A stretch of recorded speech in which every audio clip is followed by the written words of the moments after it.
e um choque térmico muito grande, né? Hoje, por exemplo, desde ontem a gente tem dias um pouco mais quentes aqui em Feira de Santana, sem ocorrência de chuvas, e isso ocasiona em muita gente, em muitas gripes, resfriados, muita gente que tem alergias também, tem alergia ficando um pouco mais acentuada nesse período, e esse é o assunto de hoje no nosso quadro de saúde. Linha Direta com o Povo. Saúde. A gente conversa agora com a médica otorrinolaringologista, doutora Mariana Mascarenhas, da Saúde Center, o Centro Médico do Shopping. Doutora Mariana, muito bom tê-la aqui conosco, a gente agradece a disponibilidade de falar com a gente. Eu falava desse choque térmico, dessa diferença de tempo e, sobretudo, da ocorrência de dias um pouco mais frios. Em ambiente de clínica, em ambiente de consultório, o que é que se identifica como ocorrências mais corriqueiras nesse período, já que a gente nota realmente que, pelo menos, os atendimentos em pessoas que têm gripes, resfriados nesse período, me parece que fica maior, né, doutora? Muito bom tê-la aqui conosco. Ótima tarde. Olá, boa tarde a você e a todos os ouvintes. Eu sou Mariana. Realmente, esse período de inverno é um período muito crítico para todas as doenças respiratórias. A Organização Mundial de Saúde, inclusive, identificou que 1 em cada 7 pessoas sofre de problemas respiratórios. E nesse momento do inverno, dessas mudanças climáticas, essas pessoas acabam sofrendo muito, e por vários motivos. O primeiro motivo, como você falou, é exatamente esse choque térmico que acontece. A gente dorme num lugar quentinho e depois tem contato com o frio do ambiente. O nariz é o nosso órgão que percebe essa mudança climática. Então, os sintomas já são desencadeados nesse momento, porque é o nosso primeiro contato com o tempo, de fato. E então, podem ocorrer tanto a piora dos quadros de rinite, sinusite, asma, quanto as exacerbações de quadros virais, como os resfriados, as gripes, por exemplo, acabam ocorrendo muito mais nesse momento. Bom, doutora, e como se prevenir disso, né? Já que a gente sabe que o tempo vai ficar realmente mais frio, eu tiro até, por mim, a dúvida até que é até um pouco pessoal também. Eu tenho a rinite alérgica e nesse período do ano sempre eu fico com a minha rinite alérgica um pouco mais acentuada, eu tenho algumas crises. O nosso operador de áudio aqui, quando eu falava do assunto, o Cleiton Lima, mostrava remédios aqui que ele está tomando porque tem a sinusite crônica. Como se prevenir disso? Pronto. A primeira coisa que eu vou fazer é uma correção, porque nem toda rinite é alérgica. E o que a gente observa é justamente nesse período de inverno que a gente acha que é rinite alérgica e não é. Que é um tipo de rinite mais específica, que é a rinite vasomotora, que é justamente uma hipersensibilidade nasal diante de fenômenos de mudanças climáticas. Mas o tratamento, eu sempre costumo dizer que o tratamento da rinite ele é um tripé. O primeiro é o controle do ambiente. A gente precisa cuidar bem das nossas casas, abrir as janelas, deixar com que o ar flua, o sol entre para diminuir a umidade, diminuir a multiplicação de ácaros, de fungos. O segundo passo muito importante é a lavagem nasal com soro fisiológico.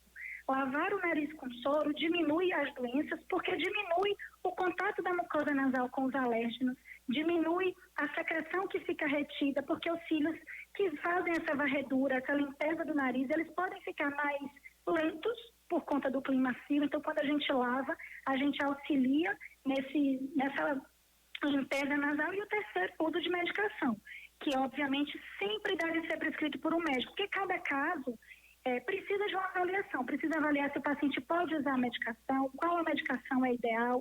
Então, se eu pudesse dizer quais as medidas preventivas nesse momento, seria a higiene do ambiente, tentar trocar os lençóis com lençóis e fronhas com maior frequência, abrir as janelas, lavar o nariz e também a prática de exercícios, que é óbvio que é benéfico para a saúde em geral e também diminui a resistência dessas vias aéreas, facilitando a passagem do ar.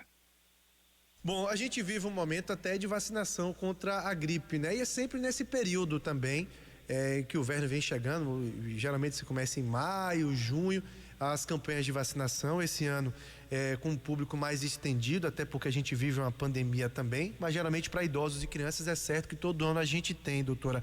E chama a atenção isso, né? É quando as ocorrências das gripes também aumentam bastante. E é uma infecção geralmente viral, né? Por que que isso acontece? Por que que a gente tem incidência maior nessa época do ano? O período mais frio, de alguma forma, fica mais propício para o vírus também se proliferar? Sim, com certeza. Quando existe essa temperatura mais baixa, os poluentes eles ficam mais evidentes e isso diminui a resistência das nossas vias aéreas, né, levando a uma maior proliferação de vírus. As principais causas de resfriado são virais. Antes, né, do coronavírus, que foi uma coisa que fez a gente pensar muito sobre as maneiras de contaminação, existiam já os vírus respiratórios, os rinovírus, adenovírus, e essa multiplicação aumentava muito nesse período frio. Talvez até por uma higiene menor, lavagem menor das mãos, certo? Por isso que eu friso a importância de manter os cuidados, mesmo quando passar a pandemia. Obviamente, de lavagem de mãos, de uso de álcool gel, que isso reduz muito os quadros respiratórios. E a vacinação ela tem um papel crucial nesse momento. Vacinar para a Covid, vacinar para a influenza, reduz muito os quadros respiratórios. Bom, estamos conversando com a doutora Mariana Mascarenhas, otorrinolaringologista da Saúde Center, o Centro Médico do Shopping. Doutora, a gente vive, como eu disse, um momento de pandemia e os sintomas da gripe comum e da Covid podem, em algum momento, confundir a cabeça das pessoas, porque alguns me parece que são, de fato, parecidos ou até iguais. Como diferenciar? Porque, claro que nesse momento é até prudente também, qualquer gripe que se pegue, as pessoas estão fazendo logo o teste da Covid para poder se resguardar, saber de que não se trata de uma infecção pela Covid-19. Mas tem diferenças da gripe comum, a gripe que a gente está tendo até a campanha de vacinação, né, as gripes influenza e a Covid-19, como diferenciar os sintomas? Infelizmente, essa diferenciação não é possível clinicamente. Por isso que qualquer sinal de doença nas vias aéreas superiores deve ser monitorada.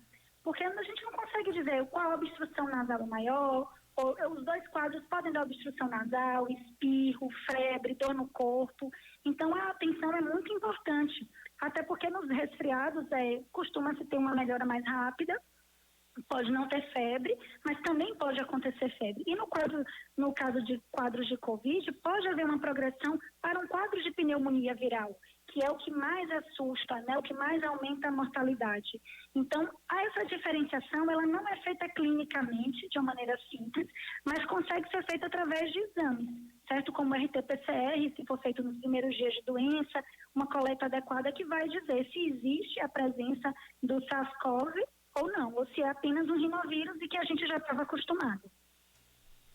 Doutora Mariana Mascarenhas, eu quero agradecer muito a participação da senhora aqui no nosso programa. É muito importante a gente falar sobre esse assunto, é muito pertinente a gente ouvir os profissionais nessa área, porque não só o período já pede, como também o momento, né? O momento da pandemia e tudo mais, e é preciso a gente ter esses cuidados. Importante a gente ouvir isso de uma especialista, de que qualquer sinal, qualquer sintoma, faz o teste, até porque há a possibilidade de confundir, né? A pessoa muitas vezes acha que está com a gripe comum e pode estar com a Covid e vice-versa. Então, muito bom a gente falar sobre esse assunto, falar de prevenção.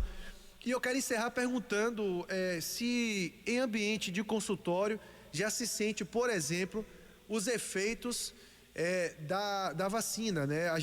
Esse ano a gente tem um público maior de pessoas sendo vacinadas contra a gripe. Qual a importância desse momento de tomar essa vacina contra a gripe também e o quanto que isso, de alguma forma, também faz com que as pessoas adoeçam menos? Tem sido sentido isso na prática de alguma forma? Sim, com certeza. Tem reduzido muito os atendimentos por quadros respiratórios de infecções de vias aéreas superiores, né? Os resfriados, as rinites infecciosas. E mais importante do que a gente reduzir esse atendimento na clínica, é a gente reduzir os leitos, a ocupação hospitalar, que é o que mais nos preocupa. Porque a gente consegue resolver esses quadros gripais de uma maneira mais fácil. O grande problema é quando existem infecções mais graves, quando do quadro respiratório superior a gente acaba ocorrendo um quadro de respiratório inferior, que são as pneumonias. Então, a vacinação ela tem um papel muito importante nisso. E já vem se mostrando, sim, uma redução da incidência dessas doenças respiratórias. Isso é muito positivo para a gente. Doutora Mariana, muito bom falar com a senhora, a gente agradece a disponibilidade e até uma próxima oportunidade. Forte abraço. Ok, muito obrigada. Boa tarde. Conversamos então com